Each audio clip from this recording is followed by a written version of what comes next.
Bom dia, meus queridos alunos. Estamos no ar com mais uma aula de história. Professor César Roberto, seu professor, é um prazer estar aqui com vocês. Cumprimentar aqui a Livramento, nossa intérprete de Libras, o Renan, nosso diretor de estúdio, a Aurora também, nossa outra intérprete de Libras. Bom dia. Bom dia especial para o Anselmo. Tudo bom, meu irmão? Camila Souza, na paz. Alexandre Miranda, Gabriel Ferreira. Bom dia, meu irmão. Bom dia também para quem? Para Alexandre Miranda, que é lá de Guaribas, né? Está acompanhando pelo YouTube. Galera, Felipe Souza, bom dia, todo especial. E também cumprimento a quem está nos acompanhando pelo IPTV, nas escolas, né? Tem todo o equipamento lá que os alunos acompanham na sala de aula. Jacobina, né? Santa Luz, Geminiano, São João do Divino, Eliseu Martins, a galera está toda ligada. Meus queridos, é o seguinte, olha, preste atenção, fica ligado. O assunto que nós vamos trabalhar hoje, viu? Alexandre, Camila, Anselmo, Gabriel, Felipe, todos vocês, é um assunto que ele tem a ver com outros temas da história, sabia? Vamos falar hoje sobre a crise de 1929, a crise da economia que repercutiu no aspecto social, no aspecto político, tá certo? Então fica ligado. Por exemplo, para você entender melhor a Segunda Guerra Mundial, é preciso entender a crise 29. Para você entender melhor a ascensão do nazismo e do fascismo, é preciso entender a crise 29. Então fica ligado, porque os assuntos estão conectados e para você melhor entender esses assuntos que eu já falei, é preciso que você saiba muito bem sobre a crise 29. Pedro Henrique, bom dia, Pedro Henrique, bom dia especial, meu irmão. Fernanda Araújo, bom dia. A galera tá toda ligada. Aí, Fernanda, Pedro Henrique, e vocês todos estão acompanhando. Aí você pode perguntar assim: professor César, então quer dizer que a crise 29 só teve a ver com a ascensão do nazismo, fascismo, Segunda Guerra Mundial? Não, não. Tem a ver com a história do nosso país também, com a história do Brasil. Tá legal? Por quê? Porque a Revolução de 30, que marca a ascensão do Getúlio Vargas ao poder, tem tudo a ver com a repercussão da crise 29 aqui no Brasil, tá bom? Bom dia também para a nossa amiga Suzana Dias Coelho. Suzana Coelho, que está conectada. Vamos lá, vamos em frente. Olha só, esse é nosso roteiro de aula. Cada aula dessa, pessoal, é que nem uma viagem. Você tem que ter um planejamento, né? Você tem que ter um objetivo a ser atingido. O que é que nós vamos fazer? Qual é o assunto que nós vamos tratar? Pois está aí. A crise capitalista de 1909. A habilidade é essa, analisar a crise capitalista e seus desdobramentos em relação à economia global. Ao final dessas duas aulas, nós pretendemos atingir esses dois objetivos, tá legal?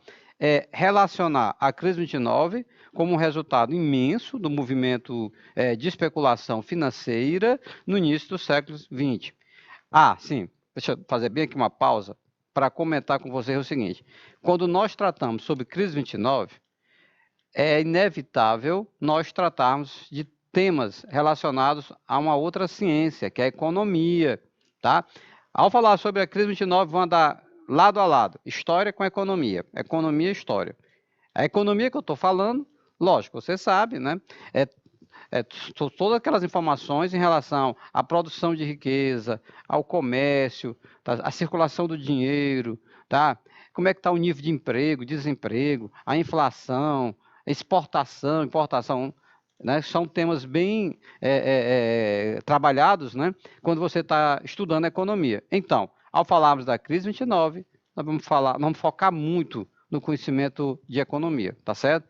É lógico, dando assim uma evidência, um destaque maior à história, né? Aqui é uma aula de história, não é uma aula de economia, mas é inevitável. E você que está se preparando para o Enem, você sabe disso. O Enem, a lógica do Enem é a interdisciplinariedade. É exatamente esse diálogo entre as ciências, tá bom? Bom lá, o segundo objetivo, compreender os principais desdobramentos da crise econômica de 1909. Aqui vamos fazer uma pequena correção, né? Porque, na verdade, é a crise econômica, tá? de 1929, tá? 1929. Uma pequena correçãozinha, tá bom? E depois, lógico, vamos resolver as questões, porque não rola, né? Ficar só na parte da teoria sem questões. Mas Antes de iniciar nossas aulas, nós estamos sempre começando com um pensamento motivador. Nós precisamos dessas ideias, desses pensamentos, não é isso, Suzana Coelho? Fernando Araújo, Felipe Souza, Gabriel, Anselmo e a galera toda que está acompanhando. Olha essa frase desse cara, né? O Lou Holtz. Ele foi jogador de futebol americano, né?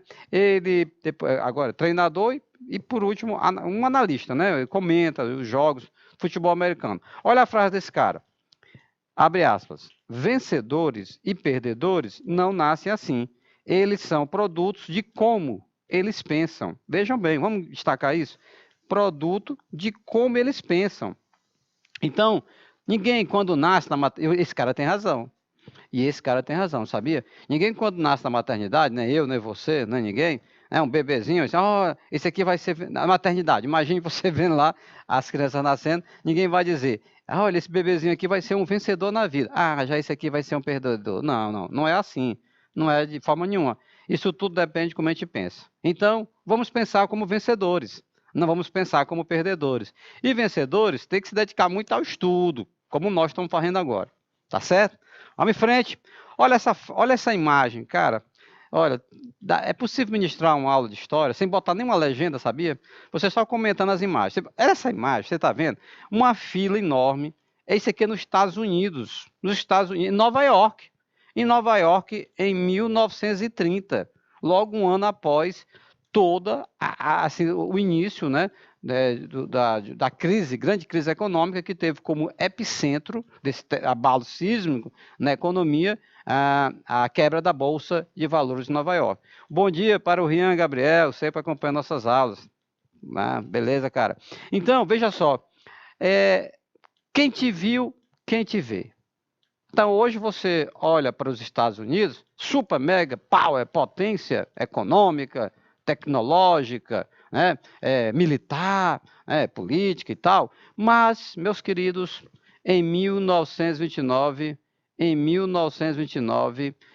olha só o que aconteceu em 29. Em 29 houve uma crise econômica de fortes proporções, tá bom? De fortes proporções. Rian, Gabriel, Primeira Guerra Mundial, nós vamos trabalhar ainda, nós trabalhamos na Revolução Russa, né? E na Revolução Russa nós falamos sobre a Primeira Guerra Mundial, isso foi na aula anterior. Está lá na plataforma do canal Educação. Acesse lá, dá uma olhadinha, fica disponível, né? A aula e o PDF. A aula de hoje vamos falar sobre crise 29, Rian, que já é o prelúdio, vamos dizer assim, a antessala da Segunda Guerra Mundial. Porque a crise foi em 29, 10 anos depois, Hitler estava invadindo a Polônia. Viu, Rian Gabriel? 10 anos depois, Hitler está invadindo a Polônia, iniciando a Segunda Guerra Mundial. Isso em 39, beleza? Então, voltemos à imagem, depois dessa breve explicação, e fique à vontade, vocês, para a gente ficar interagindo, isso é muito legal. Tá? Quando você assiste a aula depois, gravada, aí, infelizmente não tem como interagir conosco, mas agora é de boa. Vai postando, a gente vai dando uma olhada, a gente vai respondendo e tal, tá bom? Tirando as dúvidas. Então, desempregados em uma fila à espera de receber alimento em Nova York em 1930. Cidadão americano, tá legal? Desempregado, né? A empresa demitiu ele. Crise econômica. Então, assim, quando acontece uma crise econômica de grandes proporções, tem uns que analisam de que maneira? Livramento. Alguns analisam assim, empresa, agora mesmo, você está ligando aí o noticiário, olha aí na internet, algumas empresas, não vou citar nome, empresas de grande porte a nível nacional, estão tendo dificuldades, né, para manter funcionando, né, os seus estabelecimentos. Bom, dificuldade para o empresário, mas imagine você também a quantidade de pessoas que trabalham nessas empresas, pai de família, mãe de família, né, que depende desse emprego, galera. Tá certo? Então, essas empresas fechando, vai gerar desemprego. Foi o que aconteceu nos Estados Unidos. E aí, as pessoas não tinham nem o que comer, meu irmão. Já pensou? O Everton Albuquerque, bom dia, meu irmão. Bom dia. Tudo bom para você, meu garoto. Nossos amigos estão conectados, né? Vejam bem. Então, o Everton, observe. O cara está desempregado, o cara não tem como pagar o aluguel dele, ele não tem como comprar comida, ele não tem como comprar remédio, ele não tem como comprar roupa. É o caos. E assim viveu os Estados Unidos. Aí você diz assim, professor, se teve essa crise, Tem algumas perguntas que vêm à tona. Primeiro, como é que chegou a esse ponto, meu Deus do céu? Como é que um país desenvolvido, próspero, né, industrializado, como os Estados Unidos, chegou a esse ponto, né, de ter os seus cidadãos numa fila esperando, né, para receber um prato de sopa? Isso aconteceu. Vamos, nestas aulas de hoje, você vai entender. Se você estudou isso a sua vida todinha e não entendeu, a crise 29, você vai entender hoje. Tá legal? Você vai entender as causas da crise 29, o que resultou na crise 29, né? Olha aqui o Rian Gabriel no bate-papo. Situação precária naquela época, né, professor? Exatamente, situação trágica. Então, vamos entender as causas, né, o que acabou resultando na crise 29, viu, Rian? E os demais que estão acompanhando a aula.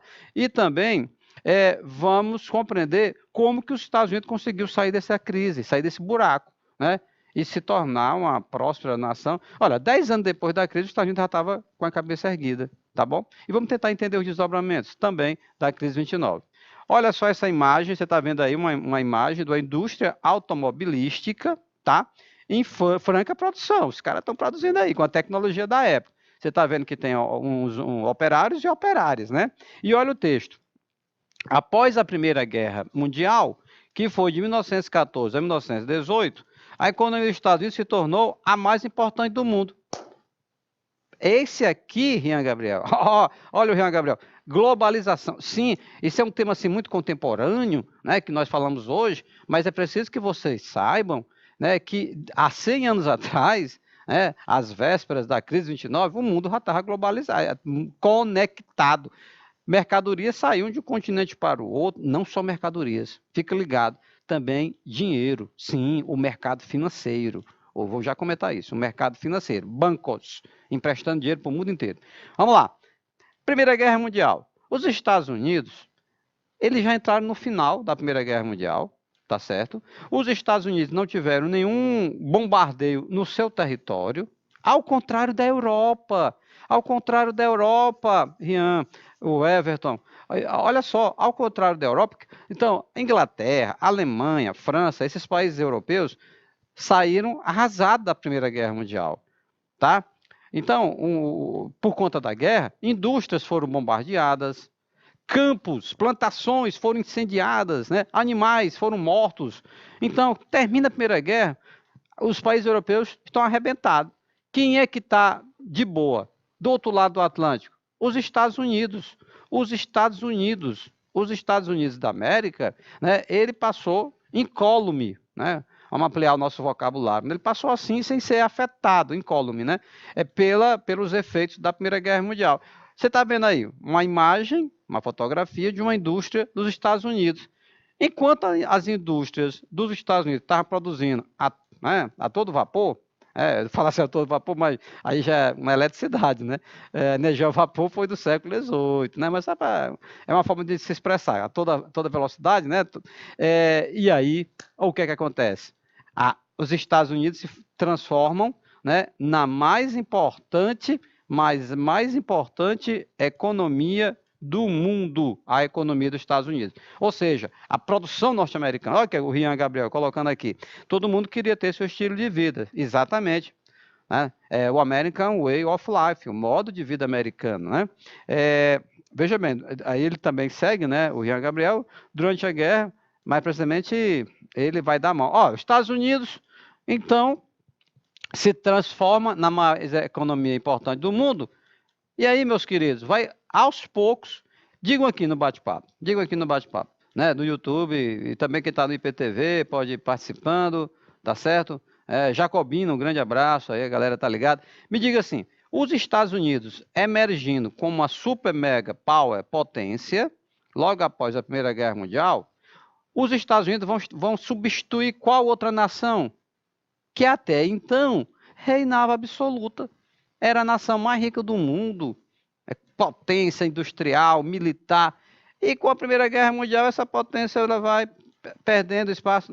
Né? Que país é esse? É um país da Europa, exatamente. Mas que país é esse? Né? Que os Estados Unidos vão ocupar o lugar que esta nação teve até então, né? Como a super mega potência, né, que era. Hein? Isso durante todo o século XVIII foi. Vou dar aqui uma dica: a Revolução Industrial começou lá. Tá? Começou lá no século XVIII reinou absoluto, século XIX reinou absoluta, mas na Primeira Guerra Mundial essa nação ela vai sair arrebentar. Muito bem, Jean Gabriel, a Grã-Bretanha, não, tudo bem, tranquilo. A Inglaterra, ela era até então a super mega power, potência, né? Econômica, militar, tecnológica, política, tudo, tá certo? Mas a Primeira Guerra Mundial, não tem aquele negócio que o povo diz? A alegria de uns, né? Desgraça de outros. Então, se a Inglaterra se enfraqueceu na Primeira Guerra Mundial, os Estados Unidos se fortaleceram, tá? E se transformaram na principal potência do mundo. Os Estados Unidos, galera, só para vocês ficarem ligados nisso aqui, tinham compradores dentro e fora do país e também estimulava a oferta de crédito para esses compradores, bem como a prática de aumento salarial para os empregados. Oferta de crédito. Você sabe o que é isso? É dinheiro emprestado a juro. Então, os Estados Unidos, eles estavam se destacando fortemente, tanto na venda de produtos, né, oferta de produtos, né, como também no empréstimo de dinheiro a juros. Os Estados Unidos se transformaram na maior nação credora, né, do mundo. E os outros países em nações devedoras. Eles emprestavam dinheiro, juro alto, né? E aí enriqueciam muito com isso, tá certo? Então tinha também esse lance do crédito, né? Tinha esse lance também de você se destacar através do empréstimo do dinheiro a juros, tá certo? Não é só a venda de produtos, não. Os eventos da Primeira Guerra Mundial acentuaram a posição de potência econômica internacional dos Estados Unidos, tá?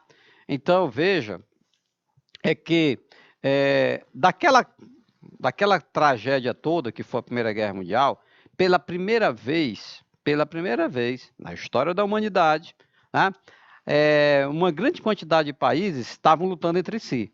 Lógico que em 1914 não foi a primeira guerra né, que a Europa enfrentou países europeus. Lógico que não. Né? Tem uma longa história de guerras, né? Mas assim, naquela proporção, naquela intensidade, com aquela tecnologia bélica, né? E armamento, a sua metralhadora, né? Que consegue disparar vários projéteis por segundo, tanques de guerra, né? Era bem tosco, bem grosseiro, primitivo, mas surgiram na Primeira Guerra. Aviões foram utilizados, né, em bombardeios na Primeira Guerra Mundial. Então, assim, olha, a humanidade ficou tão traumatizada que houve toda assim, uma série de acordos com a esperança, né, de evitar uma Segunda Guerra. Não foi possível. Em 1939, o mundo estava se matando de novo, né, as nações. Mas os eventos da Primeira Guerra Mundial, eles acabaram tendo esse lado positivo para os Estados Unidos. Né, se alguém lhe perguntar assim, a Primeira Guerra foi assim uma tragédia, aí você pode até responder, aí depende. Tragédia para quem? Para a Inglaterra, com certeza. Né? Para a França também. Para a Alemanha, então, que perdeu, saiu derrotada da Primeira Guerra, mas foi humilhada na Primeira Guerra Mundial. Né? Tanto é que depois vai gerar aquele sentimento de revanche. Né? E o Hitler vai trabalhar muito isso, né? Essa questão do sentimento de que foram traídos durante a Primeira Guerra Mundial e tal. Enfim, então, pessoal, o velho mundo, como era chamado a Europa, tá? Que durante séculos e séculos foi assim o centro do poder de decisões. Isso vinha desde a época da expansão marítima europeia, garoto. Olha só, século XVI. Né? Então, veja que entrava século e saía século, as nações europeias reinando absoluta. Né? Durante o século XVI e XVII, Portugal e Espanha eram as nações mais ricas do mundo. A Holanda se destacou durante um período, depois a Inglaterra. No entanto, no início do século XX, aprenda isso, houve um deslocamento desse eixo dinâmico da economia, tá? Que deixa de ser a Europa. E vai para onde? Vai para a América. Mas qual América? Do Sul? Não, não, não. Para a América do Norte, né? Para os Estados Unidos da América. Tá? Então, é uma situação atípica, né? Que não era vivenciado já fazia muito tempo. O que era os Estados Unidos? Os Estados Unidos eram, no passado, uma colônia da Inglaterra, tá certo? se tornaram independentes em 1776, e aí vão se desenvolvendo em termos de economia rapidamente. Olha aí, o Rian Gabriel colocou aqui no bate-papo, no YouTube, Belle Époque, a Bela Época. Olha essa imagem, o que vemos, né? Os casais dançando, tem um cara tocando um violino, outro aqui no instrumento de sopro, saxofone. Meu irmão, um clima de euforia que o Rian Gabriel, ele, de forma muito adequada, lembrou a Belle Époque. Era assim chamada. Rápido crescimento da economia americana após a guerra, isso na década de 20. A impressão que se tinha era de euforia, né? De que aquilo não ia se acabar, a indústria fabricando muito, as pessoas comprando, o padrão de vida muito elevado. Olha aí, o Gabriel falou há pouco isso aí. O avanço do consumo de mercadorias consolidando o American Way of Life. De fácil tradução, o estilo de vida americano. Então, o mundo passou a copiar os Estados Unidos. Interessante isso, né? Nem sempre foi assim, viu? No passado, o mundo chegou a copiar a França em termos de roupa, né? Em termos de como se comportar, em termos de música, né? De arte, cultura, né? A França, Paris, né? Era uma grande referência. A Inglaterra também foi referência, foi modelo. Hoje, o dólar, a moeda dos Estados Unidos, né? O padrão monetário internacional, não é isso? Houve uma época que era libra esterlina, era a moeda da Inglaterra. Então, as pessoas o mundo começou a observar e copiar, uma maneira até sem nada criatividade, né? Copiar a maneira como os norte-americanos se vestiam, a maneira como os norte-americanos se alimentavam, a maneira como os norte-americanos o dia a dia, o cotidiano, a cultura, o cinema, né? A música, o lazer. É aquela coisa, tipo assim, o que é bom para os Estados Unidos é bom para o mundo e vocês sabem que não é bem assim, né? Cada povo tem a sua cultura, tem os seus costumes, tem as suas tradições.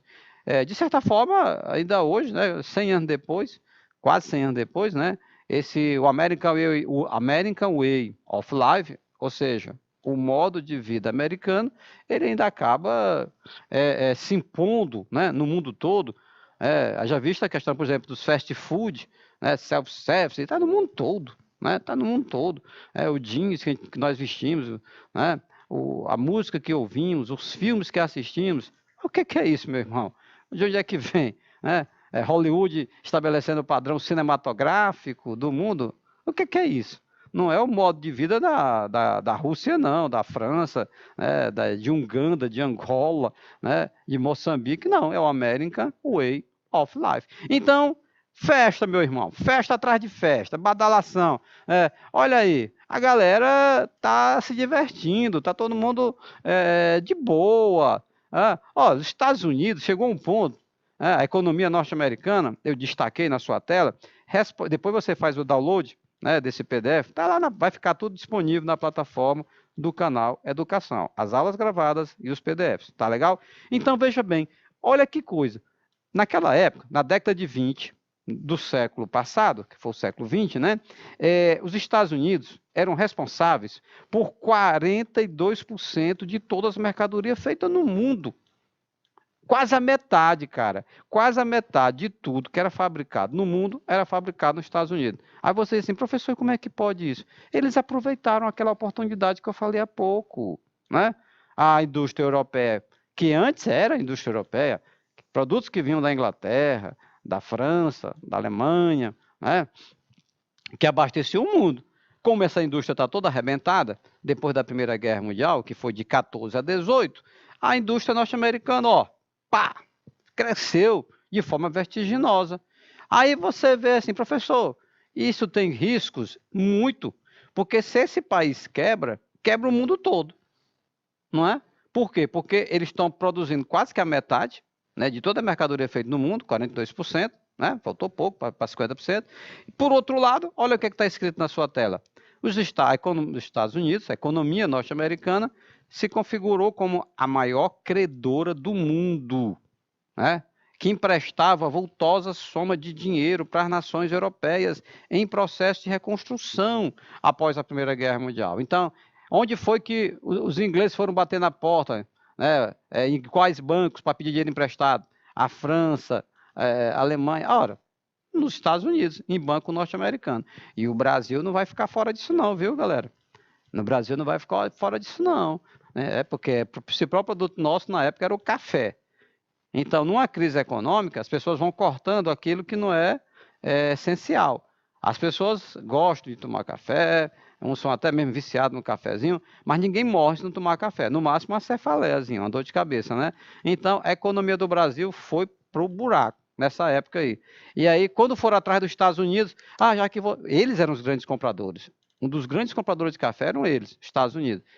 Então, quando receberam a informação que eles não iam mais comprar café, naquela quantidade que vinham comprando antes, aí eles disseram, olha, pois já que não vão comprar café, os brasileiros, pois pelo menos nos empreste dinheiro para poder a gente ir se equilibrando aqui. Não, não vamos mais emprestar dinheiro. Quando a coisa arruinou mesmo, a economia degringolou, o crédito também foi para o espaço.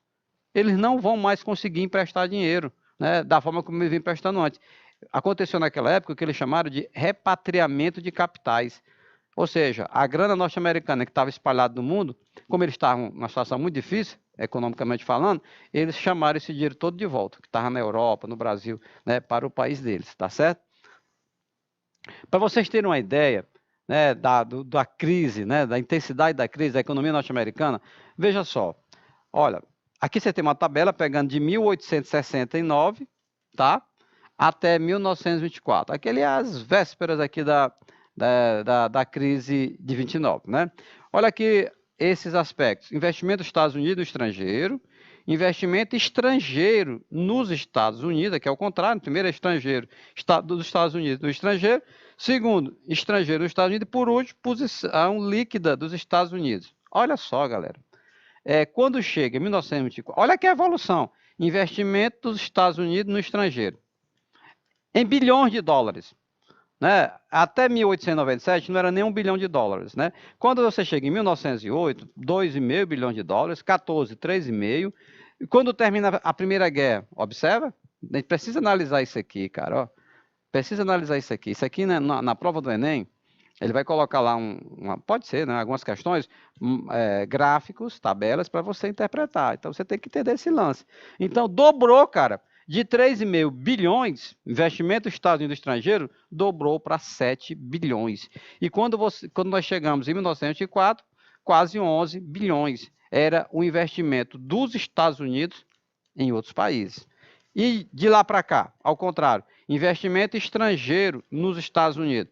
Observe que foi caindo até 3,9. Ou seja, os Estados Unidos investiam mais dinheiro em outros países que outros países investiam dinheiro nos Estados Unidos. E por último, qual é a posição dos Estados Unidos? A posição dos Estados Unidos aumenta, portanto, 7, né?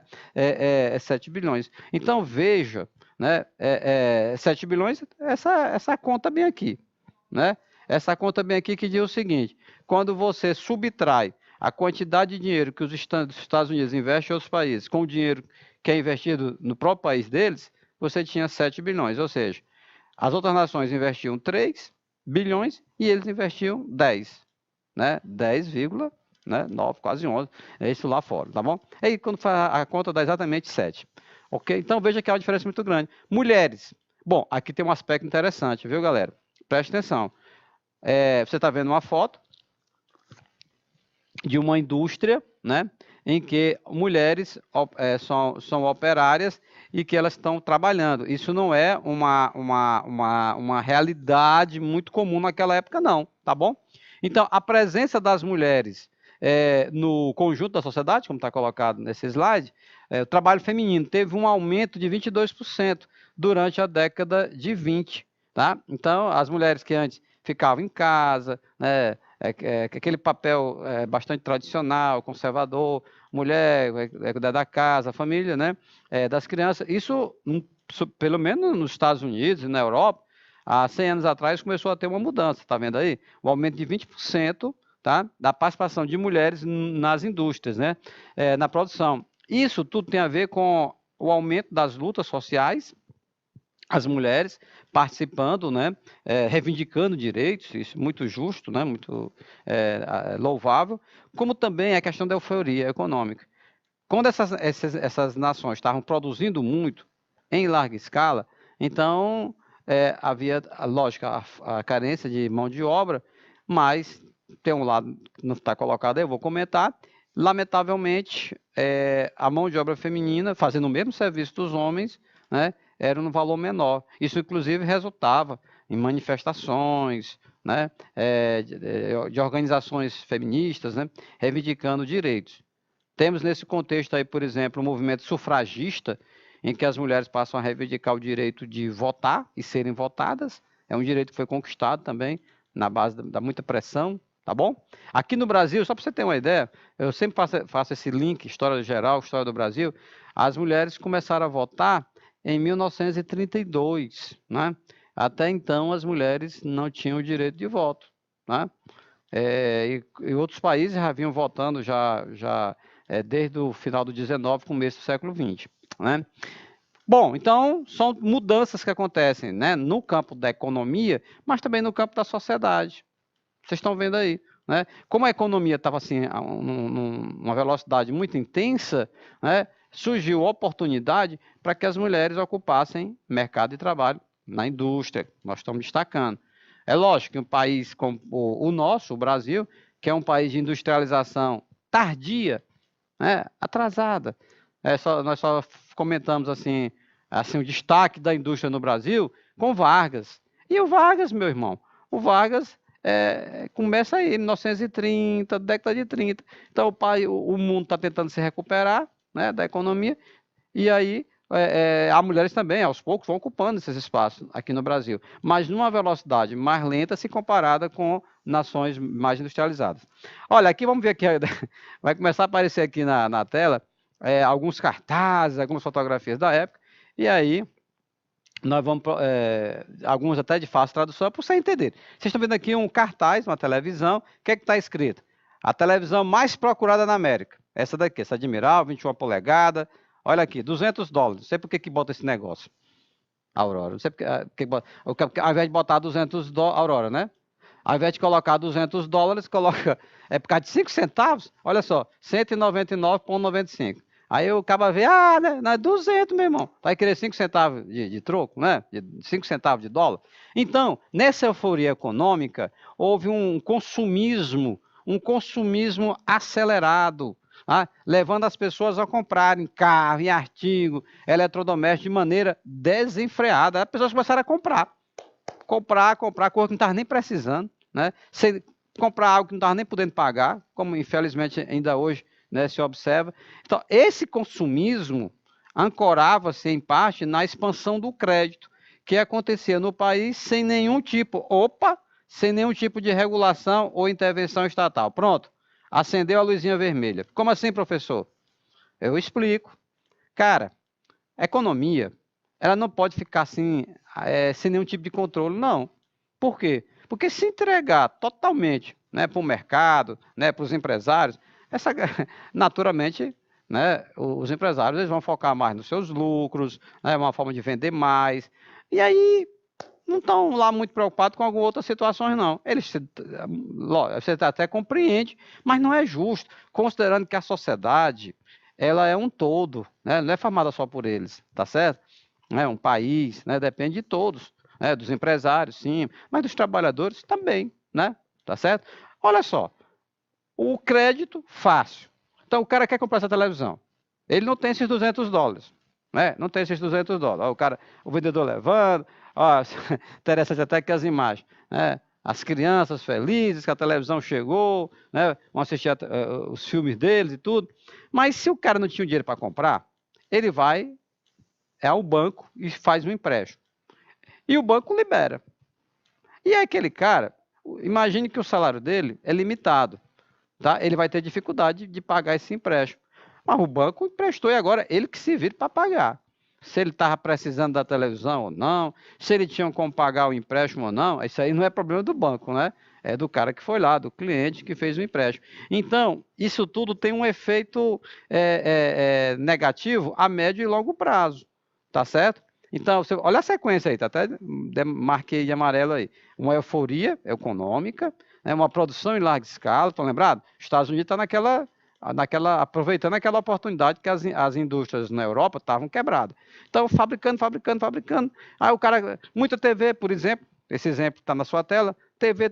Chega um ponto, como é que esses caras vão comprar essa televisão? Vocês não têm dinheiro. No problem. Então nós vamos emprestar. Aí o banco vai, não é problema, né? O banco vai e empresta, né? E aí o cara fica endividado. E aí você tem uma situação social. Olha, pra vocês terem uma ideia, outra imagem de fábrica, né? O carro Foca era muito conhecido naquela época. Entre 1923 e 1929, que é a véspera dessa tragédia econômica, os Estados Unidos possuíam uma taxa média de desemprego de 4%. Ou seja, de cada 100 norte-americanos, 4% estavam desempregados. Isso onde, professor? Na produção de automóveis. Aumentou, cara, 33%. Tá? Aumentou 33%. E o número de indústria instalada no país aumentou por volta de 10%. E o faturamento quadruplicou. Tá? Porque, veja bem, as indústrias, elas, por usar a tecnologia, tanto há 100 anos atrás como hoje, e a tendência é aumentar mais isso, né? Qual é a tendência? É não precisar de tanta mão de obra como precisava até então. Surgem novas máquinas, surgem novos equipamentos, né? Que vão fazer com que não haja a necessidade de ter que contratar aquela mesma quantidade de empregados que se contratava antes. Tá legal? E aí gera o desemprego. Então, veja só, você imagina, na indústria automobilística, aumentou 33%, né? Isso é algo muito preocupante, são parte de família, que não vão ter mais como se manter e manter os seus familiares, tá?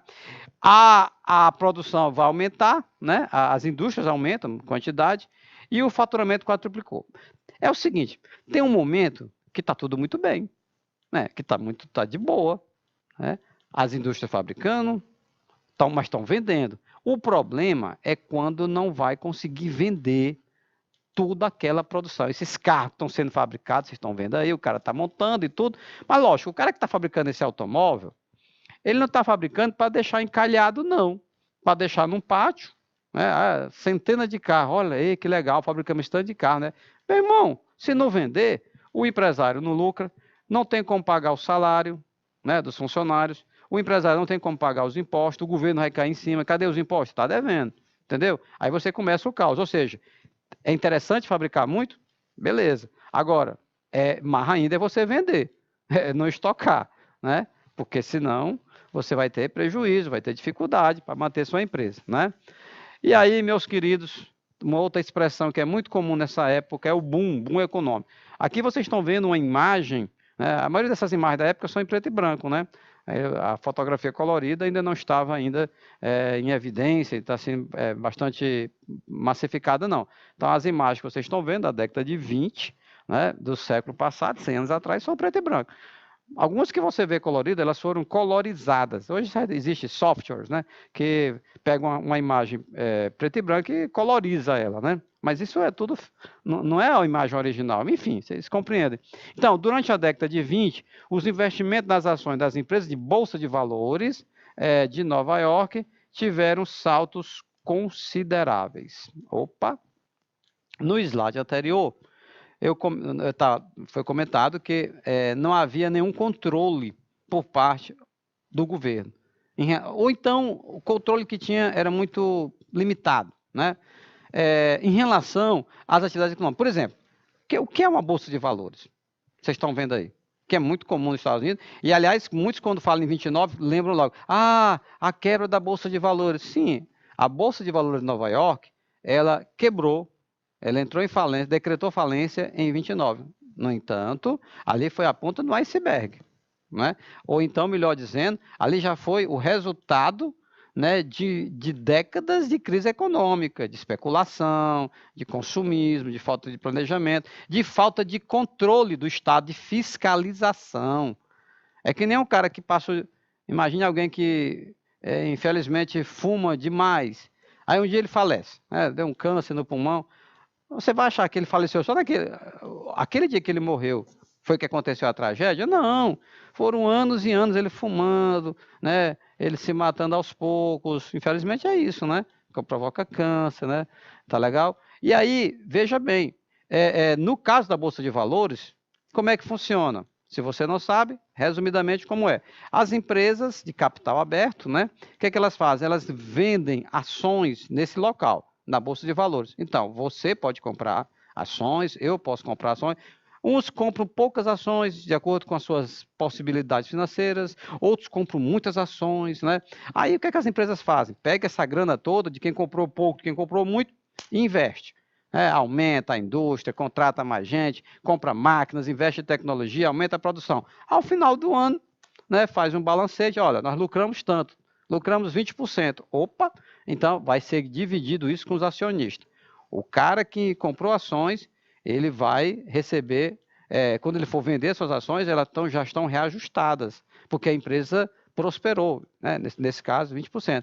Agora, se a empresa teve uma crise, né? Se, pelo contrário, não teve um aumento, mas teve um decréscimo, teve um prejuízo, esse prejuízo também vai ser compartilhado com os acionistas. De que maneira? As ações vão cair. Por isso que o pessoal diz assim, em relação ao dólar e à Bolsa de Valores. Agora mesmo, se você ligar o noticiário, terminou aqui a aula, liga o noticiário, vai lá na internet, vê algum site. Meu irmão, quando diz que a Bolsa está em alta e o dólar baixou, beleza. Tranquilo, a Bolsa está em alta, estão vendendo muito, estão lucrando, as empresas, está todo mundo ganhando. Agora, e o dólar baixou? Beleza, se o dólar baixou, então a nossa moeda está mais forte. Agora, meu irmão, minha irmã, o contrário, que é quando a Bolsa está em queda, está em baixa, Bolsa de Valores, as ações estão em baixa, e o dólar está em alta, que é o contrário do que eu falei há pouco, aí é uma situação muito preocupante, né? Porque quando as ações estão em baixa, é porque as empresas não estão faturando como vinham faturando, né? E o dinheiro não está circulando, a dinâmica da economia ela não está legal, tá? E o dólar alto, o dólar subiu, sobe tudo, né? Então o grande lance qual é? Bolsa em alta, dólar em baixa. Situação que a gente deve evitar, não desejar, fazer de tudo para que não aconteça. São as ações em baixa e o dólar em alta. Tá bom? Então tá aí, cara. Olha só, a Bolsa de Valores teve salto considerável, né? O boom econômico. Só que tudo isso era falso, né? Tudo isso não era artificial. Os caras estavam sendo desonestos. Olha só, especulação financeira. Ações eram compradas na Bolsa de Valores, essas ações. O cara que compra as ações, os acionistas, né? Eles são tipo uma espécie de sócios da empresa. Lógico que tem uns que são sócios majoritários, os caras que têm mais de 50% das ações da empresa, ele tem mais peso, né? O lucro dele é bem maior do que outros que só têm o quê? 5%, né? 10%, né? Em termos de ações da empresa. Isso vai depender da disponibilidade financeira de cada um, tá? E hoje está tudo mais fácil, né? Você compra ações pela internet, tem uns que são mais acessíveis, menos acessíveis, isso tudo depende dessa oscilação do mercado de ações, né? Então vamos voltar para os Estados Unidos, 1909. Olha só, ações eram compradas na bolsa esperando que ela se valorizasse, para logo em seguida revendê-las, entendeu? O cara comprava as ações, aguardando que elas tivessem um grande reajuste, uma grande valorização, 20%, 30%. Aí quando elas estavam em alta, opa, porque o lance de ações é esse, né? Para você lucrar. Você compra as ações quando elas estão em baixa e vender quando elas estão em alta. Por exemplo, as ações da Microsoft. Quem comprou lá no passado, hoje está rindo para as paredes. Porque quando o Bill Gates começou, era um valor bem irrisório. Estava começando, uns não estavam nem acreditando que aquilo ia dar certo. A Microsoft hoje dispensa comentários. Então, quem comprou lá atrás, lucros absurdos, entendeu? Aí o cara, ele teve visão. Não, viu que o Bill Gates era um jovem, inteligente, nessa empresa vai para frente. A Microsoft é bom de investir. O cara que investiu se deu bem. Agora, naquela época, pessoal, veja só, esse processo de especulação financeira fez com que as ações, os valores aumentassem, pois havia muitos compradores e criavam uma falsa sensação de prosperidade. Os caras mentindo, né, os empresários, eles divulgavam reajustes, lucros nas suas empresas que de fato não era verdade, tá certo? Isso, inclusive, gerou uma lição, né? Porque depois dessa bagaceira toda que aconteceu nos Estados Unidos, tanto o governo dos Estados Unidos como do mundo inteiro começaram a ser mais criteriosos, né? Com auditorias externas.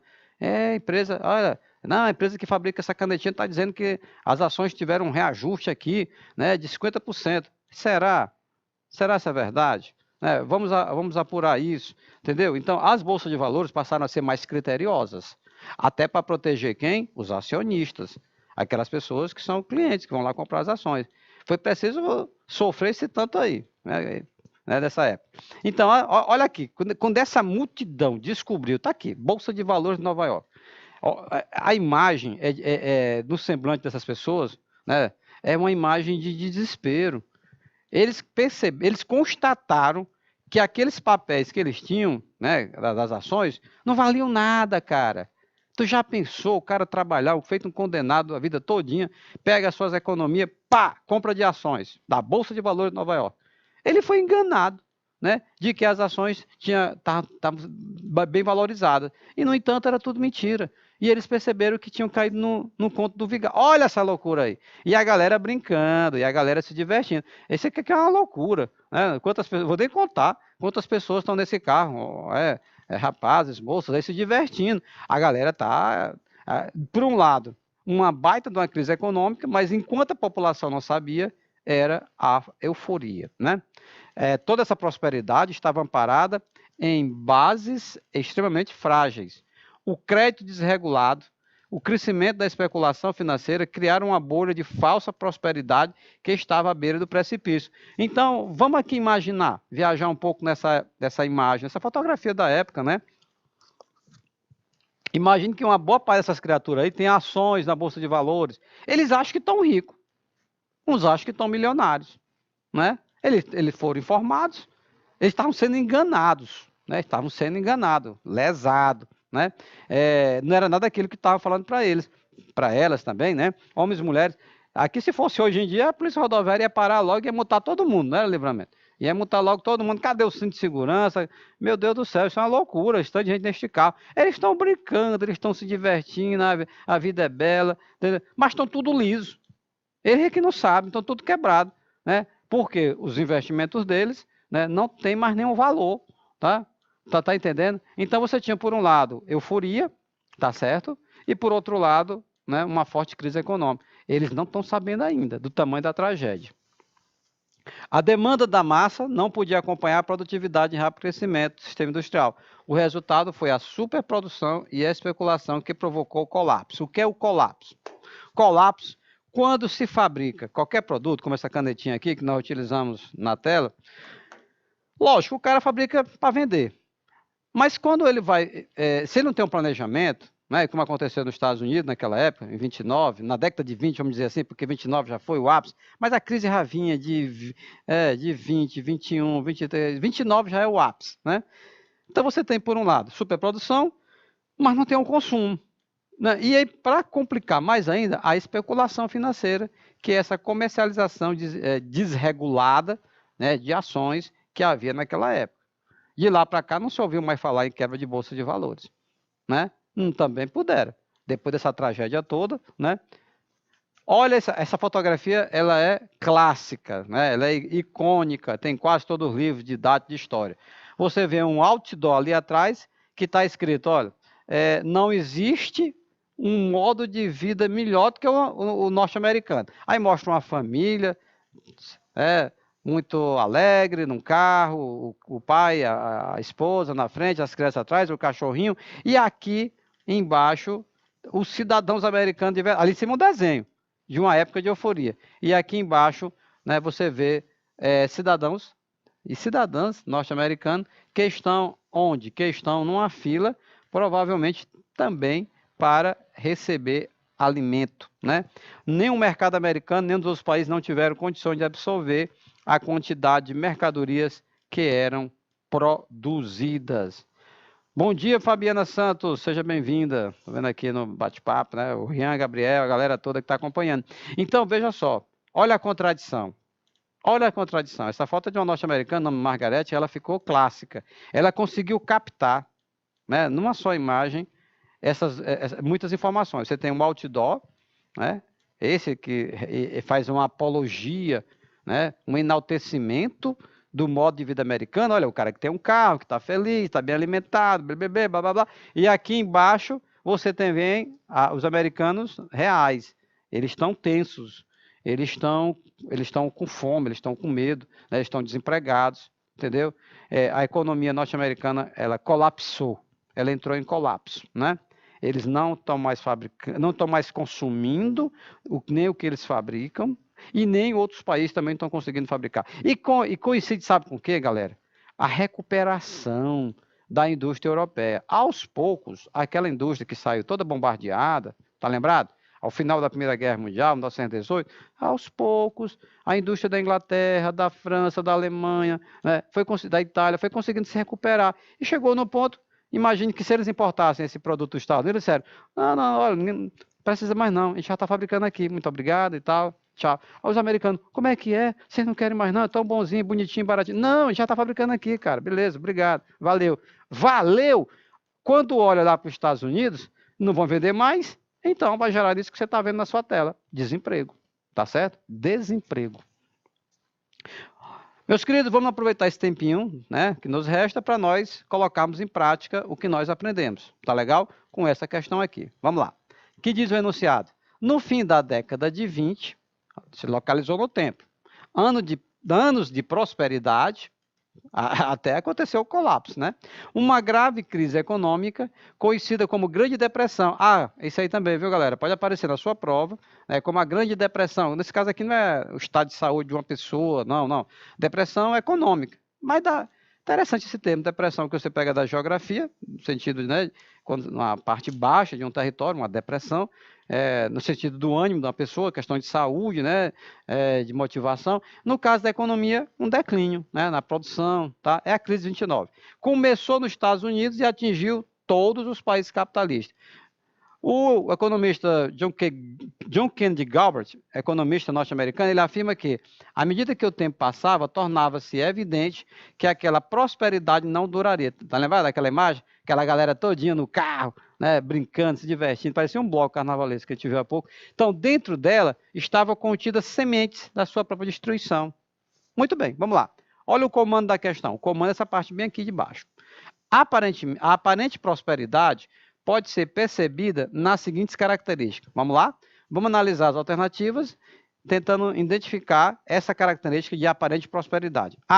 O aumento da produção automobilística, a expansão do mercado de trabalho e a falta de investimentos em tecnologia.